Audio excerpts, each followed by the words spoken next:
કાંકરેજ તાલુકામાં પાટણ લોકસભાના ઉમેદવાર ભરતસિંહ ડાભીને મળી રહ્યું છે લોકોનું સમર્થન।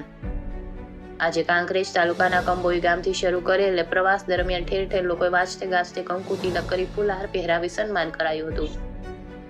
કાંકરેજ તાલુકાના ગ્રામ્ય વિસ્તારમાં પ્રચારથી ભરતસિંહ ડાભી, ભારતસિંહ ભટ્ટેસરિયા, બાબુભાઈ પટેલ, અણદાભાઈ પટેલ, ડાયાભાઈ પિલિયાતર, હર્ષપુરી ગોસ્વામી, દિનેશભાઈ ઠક્કર, ઈશ્વરભાઈ પટેલ, ઈશુભા વાઘેલા, મનુભા સોલંકી, રાણાજી સોલંકી, પારખાનસિંહ સોલંકી, ફતેહગઢ પૂર્વ સરપંચ દુદાસન, પૂર્વ સરપંચ લવજીજી, જશુભાઈ ઠક્કર, નારણજી, દૂધ મંત્રી લક્ષ્મીપુરાની આગેવાનીમાં લોકોએ કેસરિયા ધારણ કરી મજબૂત કરવા હાકલ કરી હતી।